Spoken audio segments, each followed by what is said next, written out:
বাৎসরিক পূজা অনুষ্ঠানে সবাই ইব্রাহিম ইব্রাহিম চল আমরা পূজা দিতে যাব। সাইয়েদনা ইব্রাহিম ফানাযারা নাযরাতান ফিন নুজুম, তাকালেন আকাশে আর বললেন ইন্নী সাকিম, আমি যেতে পারবো না, আমি অসুস্থ। আমি কি আসলে সুস্থ ছিলেন? তো অসুস্থ বললেন কেন? কারণ অসুস্থতা দুই ধরনের, একটা শারীরিক আর একটা সাইয়েদনা ইব্রাহিম মানসিক ভাবে প্রচন্ড বিপর্যস্ত ছিলেন, অসুস্থ ছিলেন। এর কারণ গোটা উম্মত মূর্তির পূজা করে। এই দৃশ্য দেখে কোন নবী মানসিক ভাবে সুস্থ থাকতে পারে? উনি বললেন আমি অসুস্থ, তোমরা যাও। সবাই বলল ঠিক আছে আমরা যাই। ইব্রাহিম তুই আমাদের ঘরের মূর্তিগুলারে পাহারা দে। মূর্তি পাহারা দেওয়ার জন্য কারে পাওয়া গেছে? সাইয়েদনা ইব্রাহিম কয় ঠিক আছে আজকে পাহারা দি, মুজাম্মের পাহারা, যা তোরা দিতাছি পাহারা দিতেছি যা। এইবার সাইয়েদনা ইব্রাহিম মূর্তির ঘরে ঢুকলেন। দেখেন কি সুন্দর কথোপকথন আল্লাহ তুলে ধরলেন। আল্লাহু আকবার। মূর্তির ঘরে, দেবীর ঘরে ঢুকে উনি ঘুরে ঘুরে তাকায়, দেখে একটা এমনি হাত আর একটা ব্যাগ করে 14-15টা হাত নিয়ে তাকায় আছে। উনি সবগুলোর সামনে এভাবে তাকায় আছে। দেখে এক একটা এক এক চেহারা, একটা হাতির গণেশ স্টাইলের, আরেকটা এরকম, আরেকটা নারীর, আরেকটা বাঘের, আরেকটা তলোয়ার নিয়ে আইতাছি কোপায় ফেলাবো, আছে না নাই? সবগুলোর সামনে যায়, যে দেখে আর অবাক হয় কত ধরনের খোদার কাছে এরা কত কিছু চায়। আর যে দেখে প্রত্যেকটার সামনে ডেজার্টস আইটেম, মিষ্টান্ন, এক একটার সামনে রসমালাই, এক একটার সামনে কালো জাম, লাল জাম, রসগোল্লা, চামচাম, দুধ মালাই, মালাই চপ, আছে না নাই? জিব্বায় পানি চলে আসছে নাকি? তো সাইয়েদনা ইব্রাহিম অবাক, কিরে এত মূর্তি, এত ডিজাইন, এত ভাবে এরা অঙ্গভঙ্গি করে আছে, এত খাবার দেয়া, খায় না কেন? সাইয়েদনা ইব্রাহিম ভাবলেন মনে হয় নাগাল পাই না, আমি একটু তুল্লা ধরি। উনি রসমালাইয়ের বাটিটা নিয়ে যেটা হা করে আছে ওইটার সামনে যায়, কয় খা। কি কয়? বানাই করতেছি মনে হয়। ফারাগা ইলা আলিহাতিহিম, মূর্তিগুলোর কাছে গেলেন। ফাকালা আলা তাকুলুন, খাবি না? খাবি না? ধরে আমি কিছু খা, কোরআন থেকে বলছি, ঠিক কিনা? উনি ভাবলেন ওরা হয়তো খেতে পারে না, নাগাল পাচ্ছে না, কিংবা আমারে দেখে লজ্জা পাচ্ছে। নিচ থেকে রসমালাইয়ের বাটি তুলে ধরলেন। উনি বললেন খা, আর ওগুলা কয় হা হা করে রয়েছে, নরেও না সরেও না। উনি মুখের সামনে তুলে ধরে বললেন আলা তাকুলুন, খা। সবগুলার সামনে গেলেন, খা খা।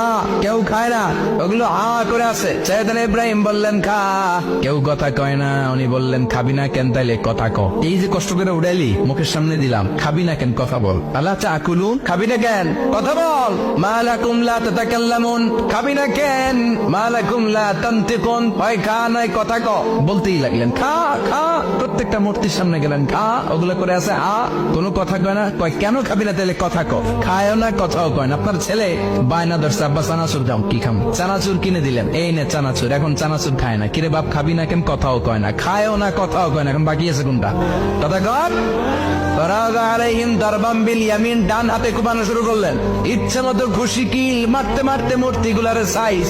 ফারাগা আলাইহিম দারবাম বিল ইয়ামিন, এক একটা নবীর হাতে জান্নাতি শক্তি দিয়েছে কে? খা নাইলে কথা ক। খায় না, কথাও কয় না, বাকি আছে মায়ের। মারতে শুরু করলেন, মারতে মারতে সব শেষ। তারপরে খুঁজে পেলেন একটা কুড়াল। কি পেলেন? কুড়াল দিয়ে মারতে আরো সুবিধা। খালি এটারে এভাবে মারে, ওইভাবে মারে। মারতে মারতে যতগুলো মূর্তি ছিল সবগুলো মেরে বড় মূর্তিটার গায়ে মারতে যাবে। In the meantime stop, কয় না এটারে মারো না। ফাজআলাহুম জুদাদান, সবগুলারে টুকরা টুকরা। ইল্লা কাবীরান লাহুম, বড়টা ছাড়া ওইটারে রেখে দিলেন। আর বুদ্ধি করে কুড়ালটারে বড়টার কান্দে ঝুলাইয়া দিলেন, বড় মূর্তিটার কাদের মধ্যে ঝুলাই দিলেন। ঘটনাটা সুন্দর হয়েছে না?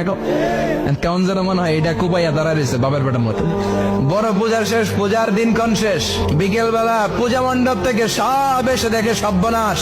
পাহারাদার ইব্রাহিম কই, আনতা ফাআলতা হাযা বিআলিহাতিনা ইয়া ইব্রাহিম। ইব্রাহিম সর্বনাশ কে কইছে? তুই কইছতনি? কই আইনো বড়টাই কইছে, ওইটারে জিজ্ঞেস করো। বল ফাআলাহু কাবীরুহুম হাযা ফাসআলুহুম ইন কানু ইয়ানতিকুন, কোরআন থেকে বলছে, আমি করি নাই। ওই দেখ কুড়ালটা কার কান্দে, বড়টার কান্দে, ওইটারে জিগা। সবাই কয় খাইছে। সবাই বলে ইব্রাহিম তুমি কি জানো না এগুলো কথা বলে না? সাইয়েদনা ইব্রাহিম বলে যে এটা কথা কয় না, ওইটার পূজা করস কেন? যেটা কথা বলে না, যেটা নিজেরাই নিজেদেরকে মায়ের থেকে বাঁচাতে পারে না, নিজেরাই নিজেদেরকে রক্ষা করতে পারে না, তোরে কিভাবে রক্ষা করবে? এগুলোর পূজা কেন করিস? ফাবুহিতাল্লাযী কাফার, কারো কোনো জবাব নাই। লাজা সবাইকে, ইব্রাহিম তুই বড্ড বেড়ে গিয়েছিস, তোরে নমরুদের কাছে নেওয়া হবে, রশি দিয়ে পেঁচিয়ে নমরুদের কাছে নেওয়া হলো। নমরুদের নাম শুনছেন? শোনেন নাই বোধহয়। শোনেন নাই? পৃথিবীতে 4 জন বাদশা ছিল।